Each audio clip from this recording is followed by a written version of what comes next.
welcome back to Thoughtful Thursday with Arlandria Speaks, and this is episode 7, I think, of Thoughtful Thursday. We are going to get into the mastery of love, and we're going to read chapter 4 this week. But as always, before we start, I'm going to give a life update.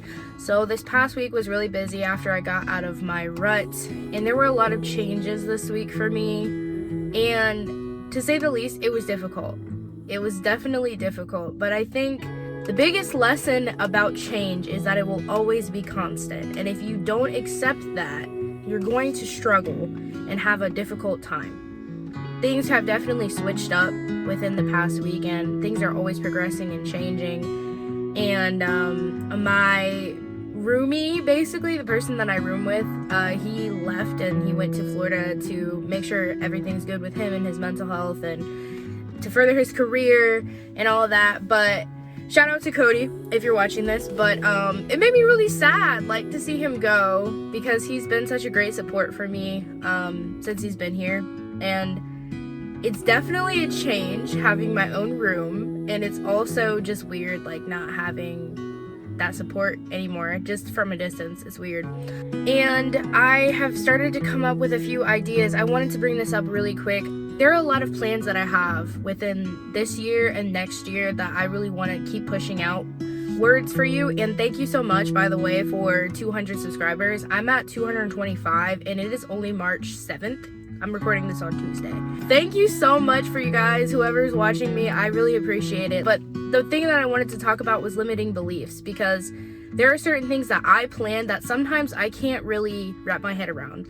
I come up with the idea, but it's kind of scary to actually, like, want to implement it and plan it and make it, because I'm like, oh, I don't know if am I qualified for that?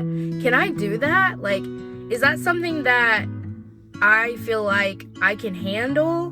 There's a lot of things like that I've experienced within the last few months, honestly. Even publishing, like, I didn't think I could get that, and I finally signed the deal. So my book will be out in November, I think. Can't give you 100% on that, but it will be out in November. But there are so many things that have given me limiting beliefs on, and one of the things that I am coming up with in the summer is a 6-month program. It's not developed yet, but this is just like a pre-idea. I had this idea, like, literally going to my sister Alexis's house, and I was like, oh my gosh, that's such a good idea, and it's gonna be affordable, and people will love it, and da-da-da-da. But as soon as I had that idea, after a certain amount of time, I was like, am I qualified to do this? I'm only 22. Like, is there a certain age requirement? Do I need to, like, is it too early for me to push this out? And I'm like, no. Like, I stopped myself in the middle of the downward spiral of limiting beliefs, and I was like, no, stop. Like, stop. You got this. If you want to do it, go for it. And I do still have, like, underlying things that I have to work out and that I'm scared of doing, and if it doesn't work out, am I going to be upset? But ultimately, even if it's something that I feel like I'm really passionate about it. I'm really passionate about helping people, and that is one of the biggest ways that I can help people hands-on, and help myself financially too at the same time. So it's literally like the dream thing for me to do, and I'm really excited about it. I can't really tell you much yet, but I will in the coming months. And that was one of the things that I was super excited about, but had a limiting belief on. I just thought back to all of the times that I've had limiting beliefs. I had limiting beliefs about publishing. I had limiting beliefs about going to open mics. I had limiting beliefs about moving here. I've had limiting beliefs about going back to work and, like, working full time, and all of those things have been successful. Regardless of how much doubt I had, I progressed anyways because I wanted to do it that badly. It just inspired me. So if you guys are ever thinking about doing something, or have been thinking about doing something for years and you just haven't given it the chance, don't let those limiting beliefs stop you. Please don't let them stop you. Usually the biggest obstacle in the way is yourself. Most of that usually comes from blaming other people. If you guys are interested in reading that blog post, it's linked in the description box below, and it's called The Blame Game, where it basically talks about the ultimate obstacle is yourself. And eventually you're gonna have to stop blaming other people or other outgoing situations that you necessarily can't control. because it only leads you to just like you're being stuck in the same constant position at all times, and like it never really helps you. Thank you so much if you do. I really appreciate it. I did do this a couple weeks ago, but I wanted to bring it up to you guys because I feel like it's really important for people who do have a vision for their life, but they're not really sure. They don't really like know how to write it out or have a plan or whatever. I made a vision board, and the vision board literally sits right above my bed. Every morning that I get up and every time I'm in my room, I always see this vision board, and it's basically what I want to see in my life as I continue on, like within the next year, within the next 2 years. It's just something that I see happening for me. And it's kind of like scripting. If you don't know what scripting is, it's basically where you write out how you would feel in the present moment if like your future life happened right now. And you just basically write out every single detail of what you want to see happen. So it's kind of like that, but it's just in picture form. And you can do it on like your phone, or you can do it like I did, basically on a little bulletin board or whatever. But it's really a good way for you to continuously look at your goals and dreams. And it's a visualization of that, and it gets you excited to see it every single day, because when you start seeing it happen, it's like you're checking off boxes or checking off the pictures that you see. I wanted to give you that idea if you were interested in doing it. And I had a really good week. I had a really good weekend, so I was able to hang out with my sister. And a lot of people like take the small things for granted, like the small things of just like enjoying your family and like being around your family. But for me, I haven't lived here in almost 3 or 4 years, so I haven't really been around my nephews like that or my sister like that. And just like to have the experience of actually being able to spend time with them, like play with them, stuff like that, it's so small, but it means so much. And creating memories like that are so important to me, and it honestly like made my day. It was so special to me, and that was on Sunday. So anyways, it is time to get into it. The Mastery of Love, chapter 4. Yeah. And also reminder, do not forget to hydrate. Let's go water. Look, it's glistening.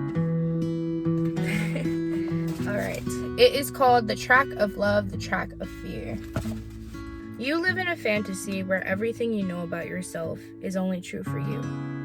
Your truth is not the truth for anyone else, and that includes your own children or your parents.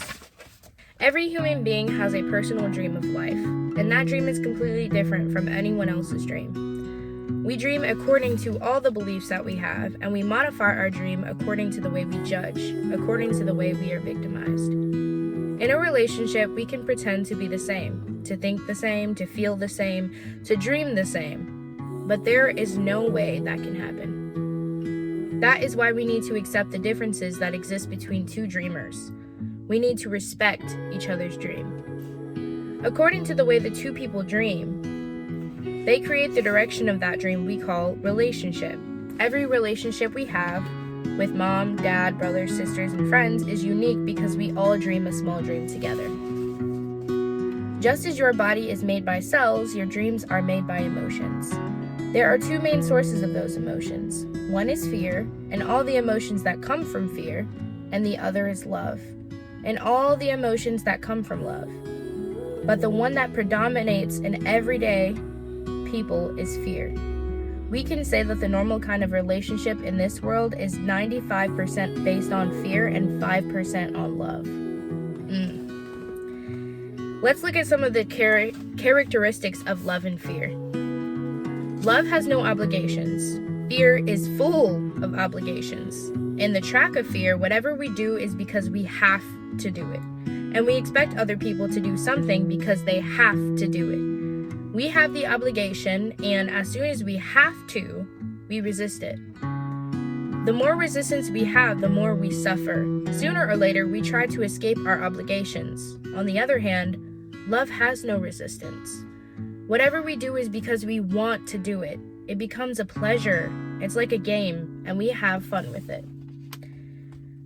This is why fear hurts and love doesn't hurt. We expect something, and if it doesn't happen, we feel hurt. It isn't fair. We blame others for not fulfilling our expectations. When we love, we don't have expectations. We do it because we want to. And if other people do it or not, it's because they want to or not. And it's nothing personal. That is why hardly anything hurts us when we are in love. We aren't expecting that our lover will do something, and we have no obligations. Love is based on respect. Fear doesn't respect anything, including itself. If I feel sorry for you, it means I don't respect you. You cannot make your own choices. When I have to make the choices for you, at that point, I don't respect you. This one was a hard one to take in because a lot of the times, like, people have such a issue with control, especially me. I have issues with control. Even still, like, I love that people can be who they are, but there are times when I want to help somebody so bad that I try to push them into doing things that they don't necessarily want to do, and that's not fair because it's their life at the end of the day and they should be able to live how they want to live. And I do it in love, but that's not love necessarily. It's control, and control is fear. And to the root of it, because I'm doing it because I fear for them. I fear that something is going to happen to them if they don't excel the way that they're supposed to. And that's not how we should operate as people in fear. Like, it's not healthy. It's not going to make them excel. It's not going to make them want to excel. And if you also struggle with that, I completely understand. When I don't respect myself, I feel sorry for myself. That's a good one too. I mean, it's so easy, like, even, like I said this in my blog post, it's so easy to play the blame game and, like, point fingers at other people and then be like, poor me, I'm the victim, woe is me, like, the reason that I'm like this is because of my parents and because of my environment and because of my society and the way that I was raised, and all of these reasons that everything is going wrong is because of other people and it's not because of me. But, like, that's not right. Like, that's not true. And at the same time, you have to have, eventually, the first step in healing is to accept accountability for yourself and to accept that the reason that things are not going the way that you want them to go is because of you. When I don't respect myself, I feel sorry for myself. I feel I'm not good enough to make it in this world. How do you know when you don't respect yourself? When you say, poor me, see? I'm not strong enough. I'm not intelligent enough. I'm not beautiful enough. I cannot make it. Self-pity comes from disrespect. Love is ruthless. It doesn't feel sorry for anyone, but it does have compassion. Fear is full of pity.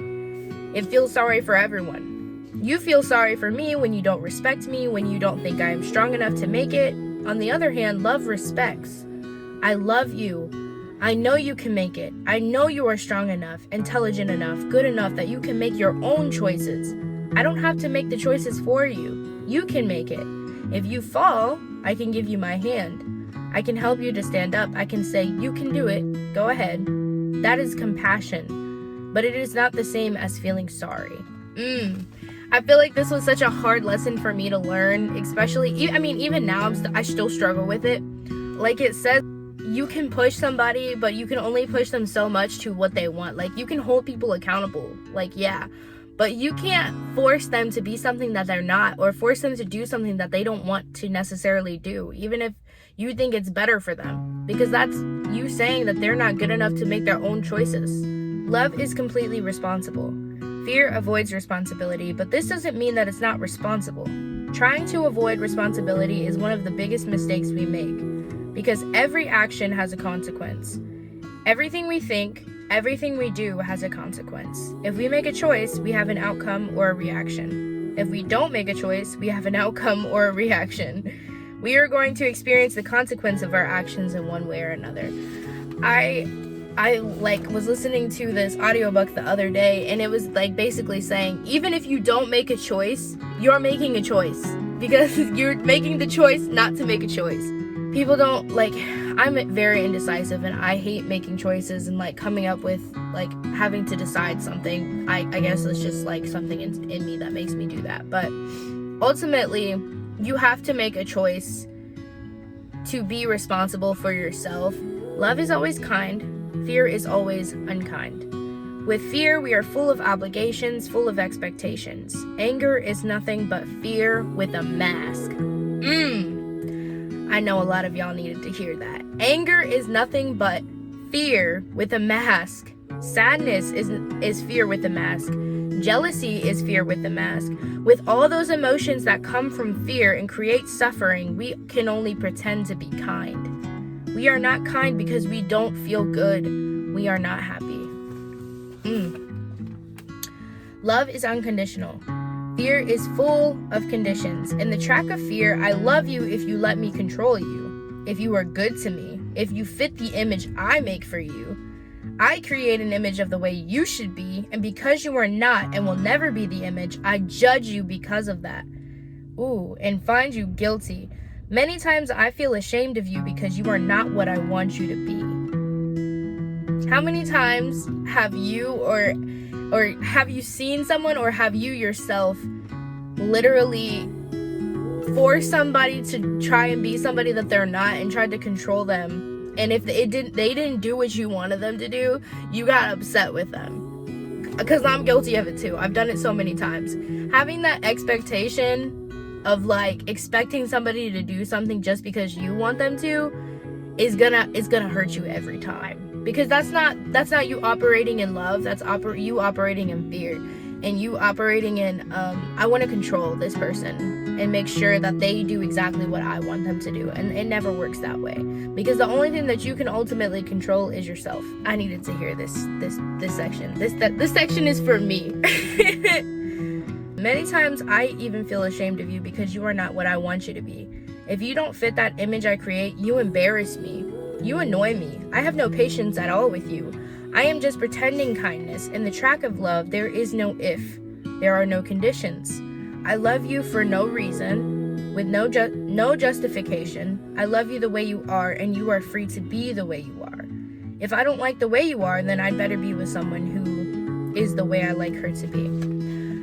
My dad always used to say this thing to me all the time because I used to try to over-explain myself a lot. He said, truth doesn't need justification. Truth doesn't need an explanation. So if you're trying to over-explain something, in any type of situation, usually most of the time, things don't have to be explained. Especially when it comes to truth. Like, I made this choice because this, and this, and you're trying to convince this other person. Like, that's what I used to do to him. I'd be like, Dad, the reason that I'm going with this is because this, and this reason. And he's like, why are you explaining it to me? You don't have to explain it to me. He was like, are you explaining it to me because you want me to understand why you chose that, because you want to feel better about the situation? Or are you explaining it to me just because? And I was like, the first one. And he was like, then you know how I feel about it. And I was like, every time. No one else has the right to change us. Most people live their entire lives in the track of fear. They are in a relationship because they feel they have to be. They are in a relationship where they have all those expectations about their partner, about themselves. People judge and are victimized. They gossip about each other. They gossip with their friends. They gossip in a bar. They make their family members hate each other. They accumulate emotional poison and they send it to their children. In the track of fear, we have so many conditions, expectations, and obligations that we create, a lot of the rules just to protect ourselves against emotional pain, when the truth is that there shouldn't be any rules. In the track of love, there is justice. If you make a mistake, you pay only once for that mistake. And if you truly love yourself, you learn that mistake. In the track of fear, there is no justice. You make yourself pay 1,000 times for the same mistake. You make your partner or your friend pay 1,000 times for their mistake. To reference to this, in his other book, Don Miguel Ruiz's other book, it's called The Four Agreements. He talks about this all the time, where you have this subconscious thing in your head. It's called the judge. And if you feel guilty about something, the judge will constantly make you pay for it 1,000,000 times over, even though it's already happened forever ago. Like, let's say, I'll give you an example. Let's say you're in a relationship, a long-term relationship with your partner, right? And you cheated on them.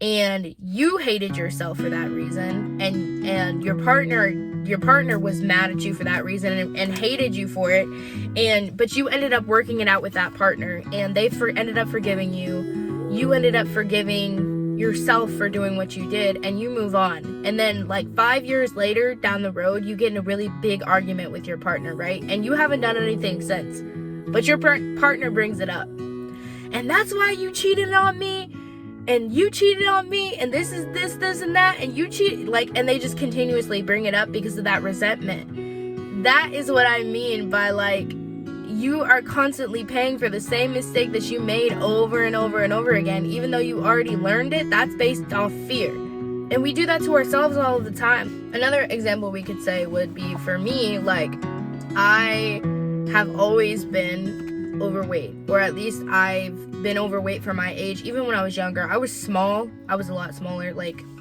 weight wise, when I was in like high school. But I always punished myself for being overweight because I was like, oh my gosh, look at all these girls, and they're smaller than me. And even like to this day, or like a few months ago, I would punish myself for it, and it would like send me into like a binge eating like cycle of like, oh, I hate myself. And then the hating myself would make me want to eat more. And then I'd eat more, and then I'd hate myself again. And like, yeah, like that's what society wants me to believe, like that I'm like disgusting because I'm overweight and all of that other stuff. And yeah, there are, like, I do want to lose weight, but shame is never going to get you to your goal. So this is a side tangent, but if you ever want to like physically lose weight, do not do that because other people told you that you were fat. Do not do that because you hate the body that you're in, because if it's a mentality thing. If you mentally do not love yourself and you're trying to lose weight so that you can kind of like scrounge up enough love for yourself later on, like when you dropped 60 pounds or 100 pounds or whatever, you're not going to feel that way. Like if you woke up the next day and you had dropped all your weight, right? You would still not like yourself. The basis for having good body image and good body positivity is loving yourself and whatever body that you have, and right now. Like for me right now, am I where I want to be with my weight? No. But do I love my body? Yes. I love the way that I look. I love who I am. So I'm no longer like constantly obsessing about my weight. Yeah, there are times where I'm insecure, but that's a human thing. But I genuinely like would always worry about my weight and always worry about how I felt on my body or what my clothes looked like on my body, and it would drive me insane, and I would punish myself over and over and over again for it. Well, you're fat, you're disgusting, people don't like you because you're overweight, and all of these things. And that's going back to the fear thing. Anyway, we're gonna get back into it, sorry. This creates a sense of injustice and opens up many emotional wounds. The truth is that we don't love. It is selfishness, not love. It is just to have little doses that make us feel good. When we have no respect, there is a war of control because each person feels responsible for the other. I have to control you because I don't respect you. I have to be responsible for you because whatever happens to you is going to hurt me, and I want to avoid pain. This is what happens when we come from the track of fear. Because there is no respect, I act as though you are not good enough or intelligent enough to see what is good or not good for you. I make the assumption that you are not strong enough to go into certain situations and take care of yourself. I have to take control and say, let me do it for you, or don't do that. I try to suppress your half of the relationship and take control of the whole thing. Then we have a choice. We can create a conflict and a war of control, or we become a playmate and a team player. Playmates and team players play together, but not against each other. Eventually, you won't want to play with a partner that is constantly nagging you. Instead of being a team, your partner wants to control how you play. And without the concept of a team, you are always going to have conflict. If you see your partnership, your romantic relationship, as a team, everything will start to improve. In the track of love, you are giving more than taking. And of course, you love yourself so much that you don't allow selfish people to take advantage of you.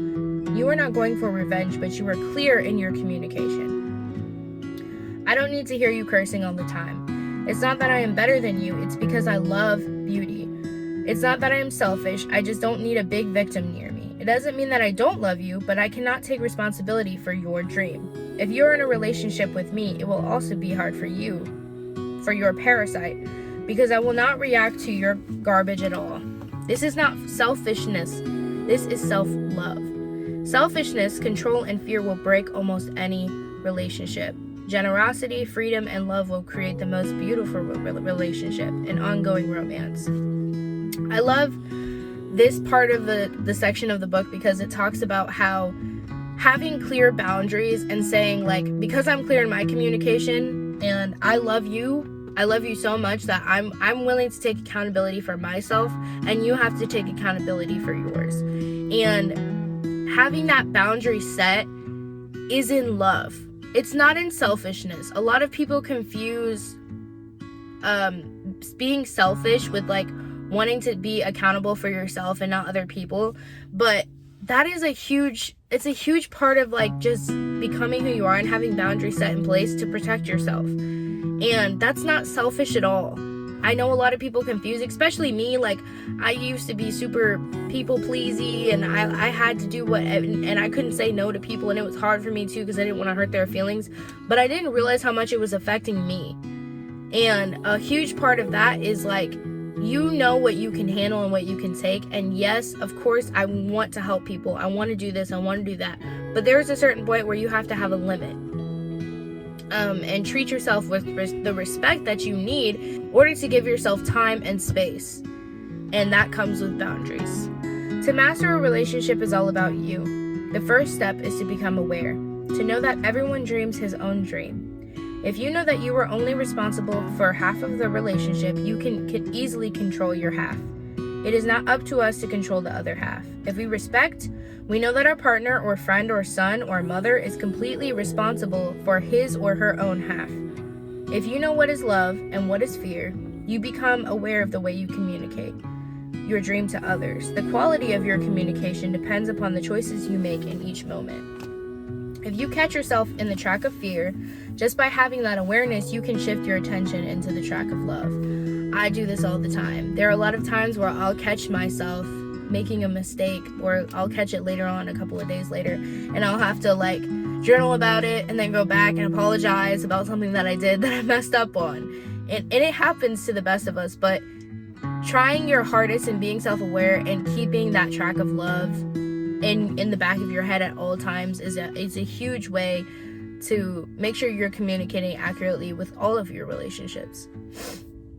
Finally, if you are aware that no one else can make you happy and that happiness is the result of love coming out of you, this becomes the greatest mastery of the Toltecs, the mastery of love. I'm going to repeat it again. If you are aware that no one else can make you happy and that happiness is the result of love coming out of you, this becomes the greatest mastery, the mastery of love. The only way to master love is to practice love. You don't need to justify your love. You don't need to explain your love. You just need to practice your love. Practice creates the master. And that is the end of chapter 4. So the next chapter is chapter 5. We'll be getting to it next week. And if you enjoyed this video, please give it a thumbs up. I really appreciate when you guys give me the likes. It really helps my analytics. Like, please give me the like. If you want to leave any comments down below, please do that. If you haven't subscribed to my channel yet, please subscribe. And thank you so much for checking out Thoughtful Thursdays with Arlandria Speaks. I hope you guys have a good week.